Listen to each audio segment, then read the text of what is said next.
Fala galera, tô tranquilo? Essa é a segunda parte da aula. Nós estamos falando aqui na primeira parte sobre a indústria, como que a indústria ocorre a transformação, tanto na sociedade, quanto na economia, quanto nos espaços sociais. Na primeira parte, falou um pouquinho sobre a transformação na divisão de classe, no capitalismo, como o capitalismo se beneficiou com isso. Essa, então, é a segunda parte. Se você, então, está aqui sem assistir a primeira, volte o vídeo anterior que você vai estar assistindo a primeira parte da nossa aula. Bom, espero que gostem e abraço, estamos juntos. Bom, como então que as indústrias, elas modificam, elas alteram a paisagem das cidades, por exemplo? Como é que pode? Imagina só você só. A partir do momento da industrialização, as cidades começaram a crescer. Eu vou chamar do inchaço metropolitano. O que é isso?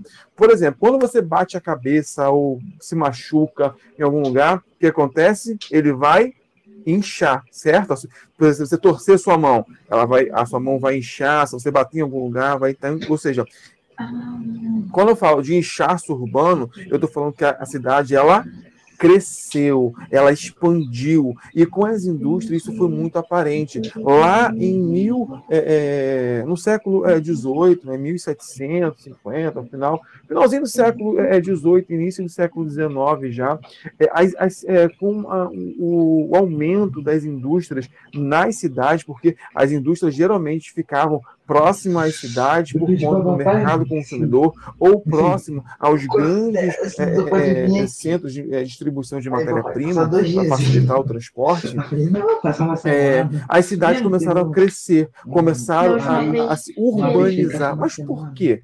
Bom, por diversos motivos. Primeiro, uma indústria ela fica perto da cidade, ou a cidade fica próxima à indústria, por conta da disponibilidade, da facilidade na hora da venda. Por exemplo, se eu fabrico um monte de calças, é muito mais fácil, muito mais rápido ir perto da cidade para que eu possa estar vendendo essas calças. Lembrando que a gente tem que pensar com a cabeça lá de 1800, do século XIX, 1810, 1820. Por quê? Os transportes não eram de qualidade, era muito distante um lugar do outro. Então, quanto mais próximo eu estava da matéria-prima, quanto mais próximo eu estava do mercado consumidor, mais fácil era para que eu possa estar vendendo ou fabricando o meu produto. Então, as indústrias sempre estavam próximas já às cidades. E outra coisa, quanto maior era a indústria, mais ela atraía o quê?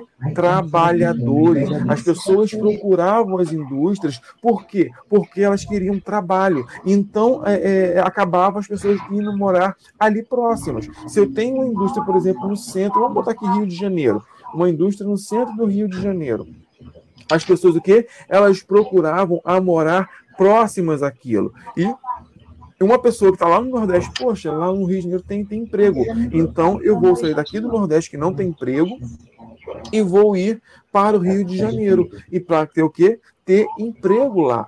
Ou a pessoa que está na zona rural. A pessoa que está na zona rural está acontecendo o êxito rural, ou seja, as pessoas estão trocando. As pessoas estão saindo do campo e indo para a cidade. Por quê? A procura de melhores condições de vida, a procura de emprego, de um melhor salário. E por esse motivo, as cidades elas vão o quê? Crescer, elas vão inchar. Então, quando vocês escutarem esse termo inchaço urbano, significa o quê? Que a cidade ela está o quê? Crescendo, se expandindo. E essa forma de crescer, ela pode crescer tanto horizontalmente quanto verticalmente. Como é que uma cidade cresce horizontalmente?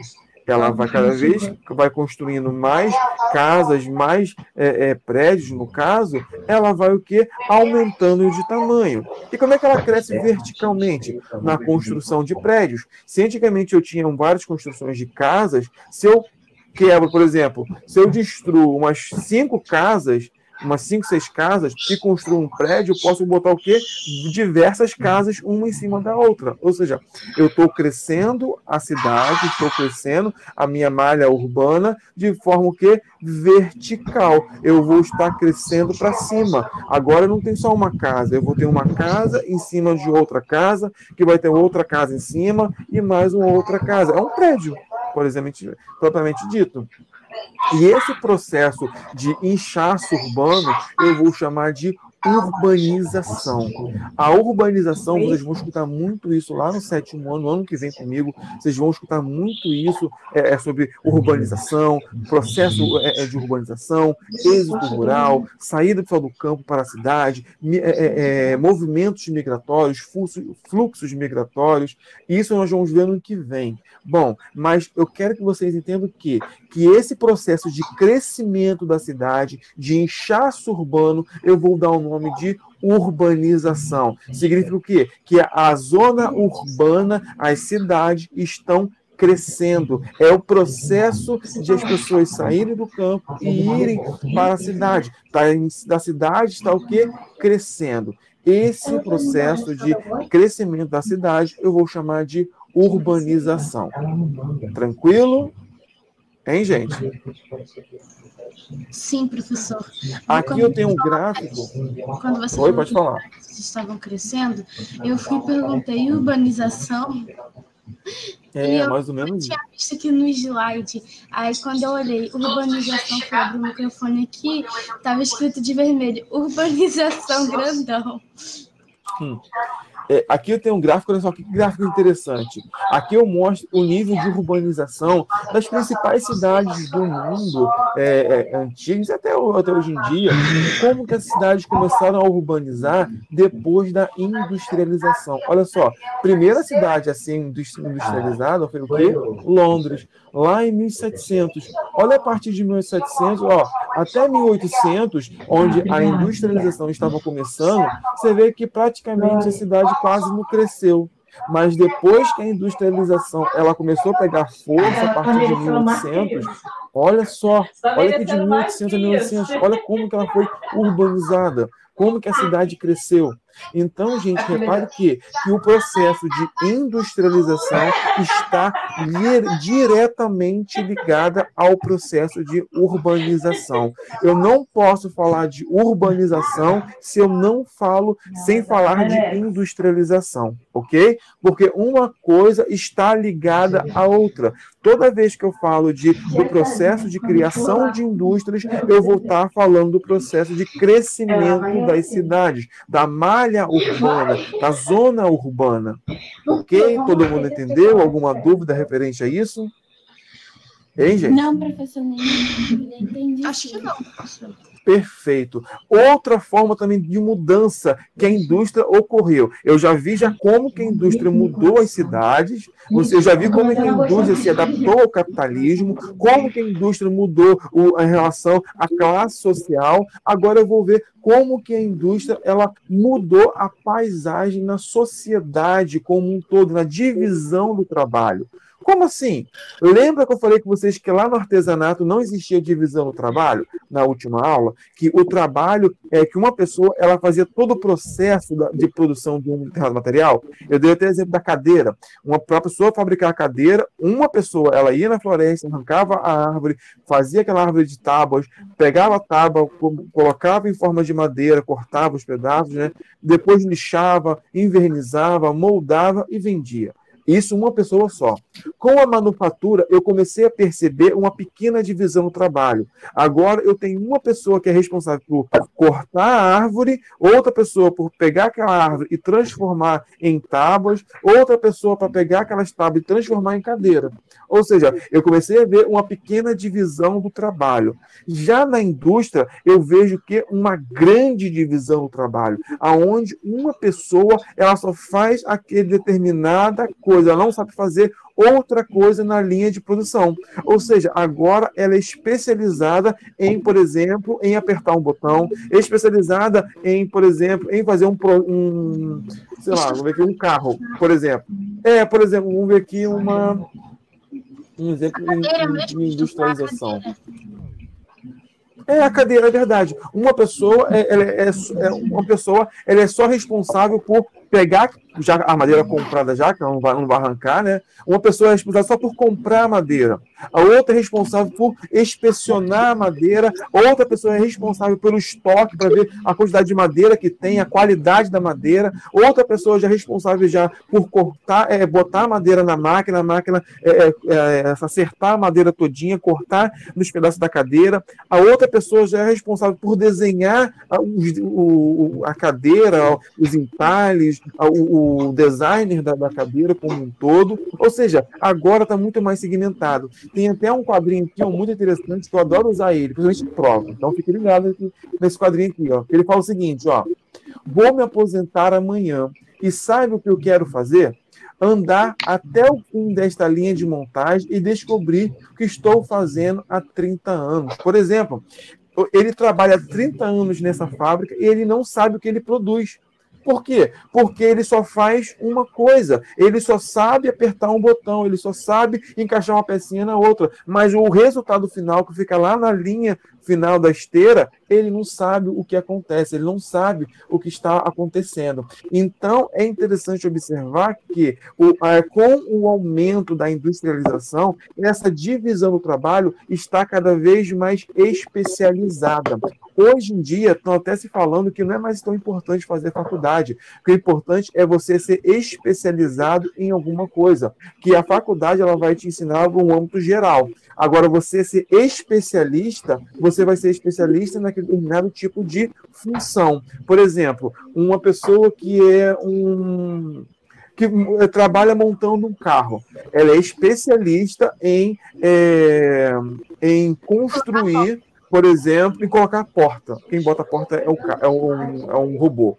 Vamos ver outra coisa. É especialista em fazer o designer do carro.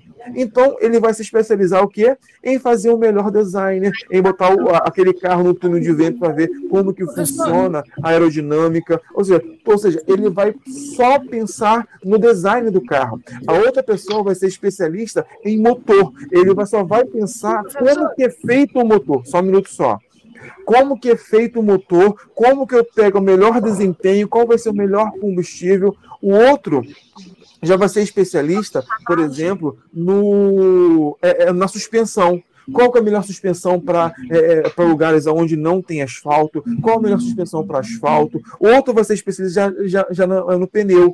Qual o melhor pneu para determinado tipo de situação, para chuva, para frear mais rápido, frear mais lento? Ou seja, cada pessoa vai ser especialista em um determinado tipo, em um pedacinho do carro. Não vai ser uma pessoa que vai saber de tudo do carro. Ele é só especialista naquilo. Vocês não devem saber muito, por exemplo, mecânica. Por exemplo, tem mecânica que é especializada só em mexer em motor do carro. Tem mecânica que é especializada só em mexer em suspensão.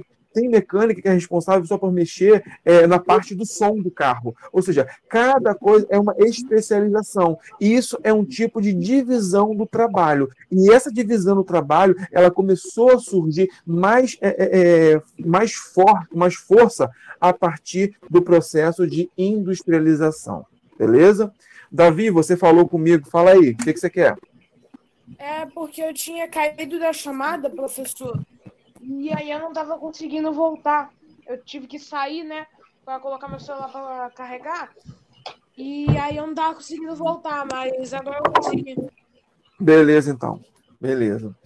Bom, aí eu tenho um videozinho que eu falei com vocês. No YouTube aqui, para a galera do YouTube, eu não vou colocar esse vídeo aqui na gravação, mas vou colocar o link embaixo. Então, caso você queira rever novamente esse vídeo, é só você entrar lá no YouTube, lá, que vai estar na descrição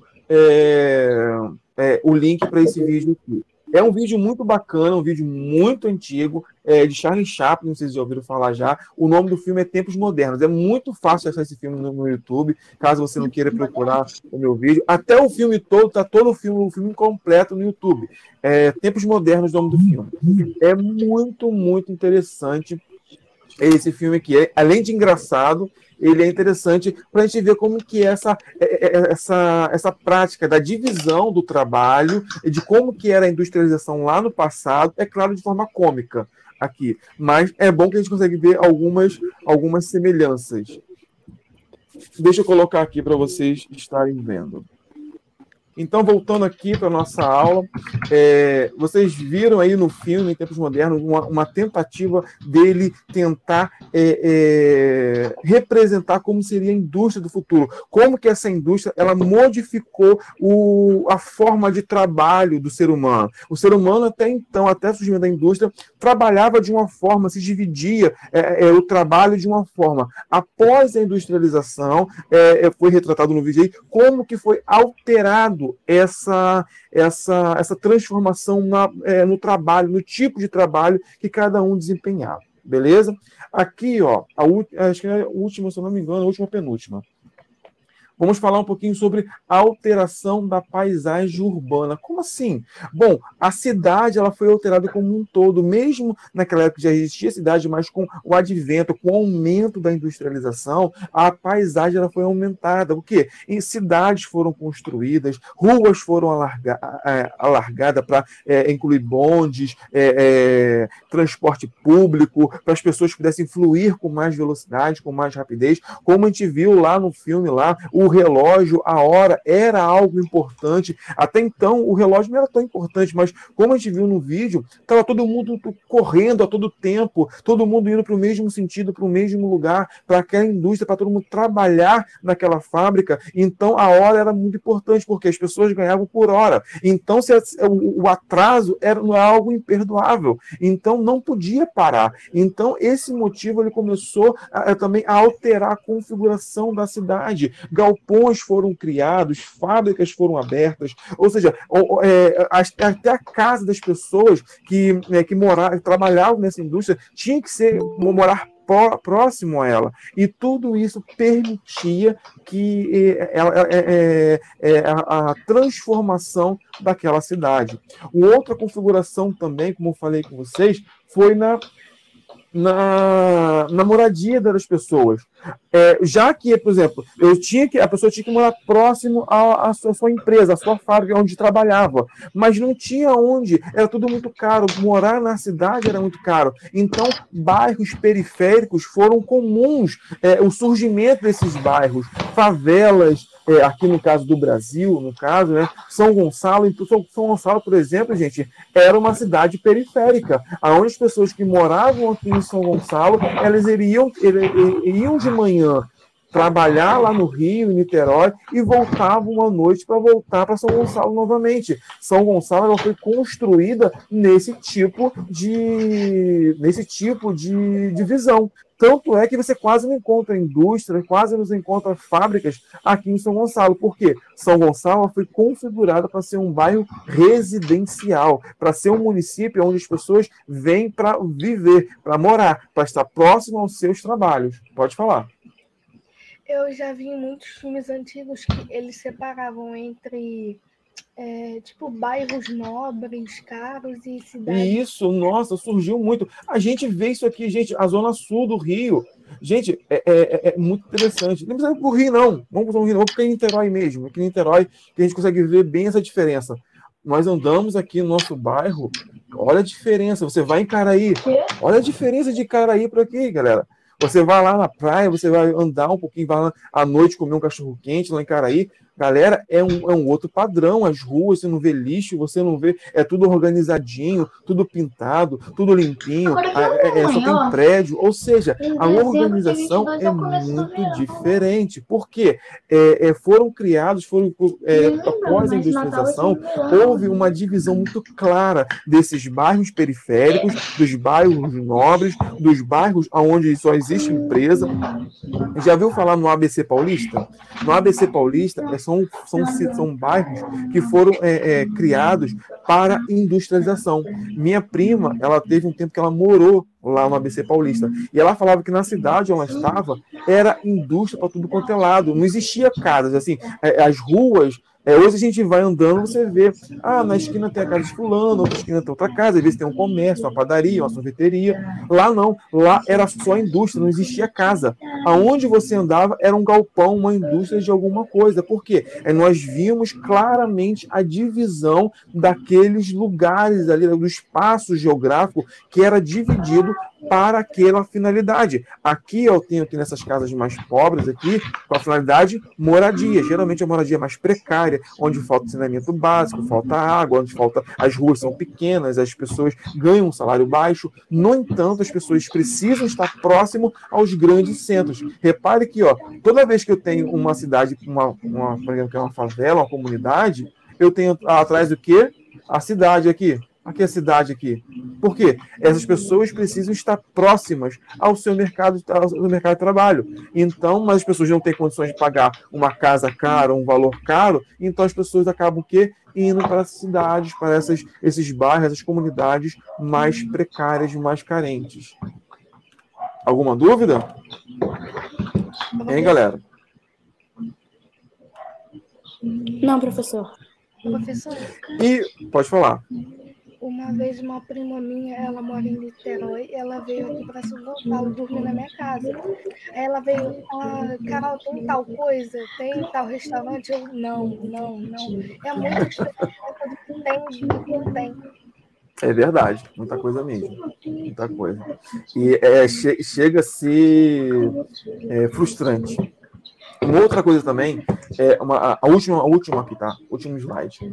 Nós vamos falar sobre a mudança na concentração da economia, da parte financeira. Por quê? Se antigamente eu tinha concentração das riquezas nos principais países, agora essa concentração saiu dos países e foram para as grandes empresas. Na segunda revolução industrial, como nós vimos lá, começaram a surgir as grandes empresas, as multinacionais, as transnacionais, os principais bancos que nós temos hoje começaram a surgir, as principais empresas como Coca-Cola, McDonald's, as maiores empresas, IBM, Microsoft, todas essas empresas surgiram após a Segunda Guerra Mundial, a Segunda Revolução Industrial. E essas empresas, hoje, elas controlam muitas outras empresas, elas controlam uma gama de outras empresas, não só no país de origem, mas em outros países. Por exemplo, hoje, galera, o símbolo do McDonald's é conhecido em qualquer lugar. O símbolo da Nike, o símbolo da Google,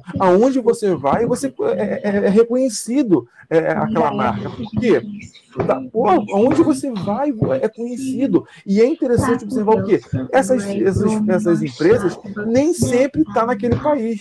Ou um exemplo aí, aí para os meninos, eu vou me incluir também. O sonho do PS5. Cara, a Sony não tem nem fábrica aqui no Brasil. Não tem fábrica no Brasil, mas todo mundo quer um PlayStation 4, 5, que é uma TV da Sony, que é uma das melhores que tem. Por quê? É uma empresa que nem está fabricando naquele país, mas todo mundo, agora pela globalização, acabou ficando muito mais próximo, muito mais acessível. E essas empresas acabam dominando. Por exemplo, o outro aqui, aqui eu tenho uma imagem muito bacana. Como que as principais marcas de alimentação do mundo, ela controla outras marcas. Por exemplo, a Nestlé. Cara, olha quanta marca está debaixo da Nestlé. Olha quantas marcas a Nestlé ela gerencia. E muitas vezes você come um produto e nem sabe que é da Nestlé. Ou até mesmo aqui, da Kraft, da Coca-Cola. Por exemplo, vários tipos de refrigerantes que você consome que você nem sabe que é Coca-Cola, mas acaba sendo da Coca-Cola. A Coca-Cola acaba divisionando esse tipo de produto. Um minuto.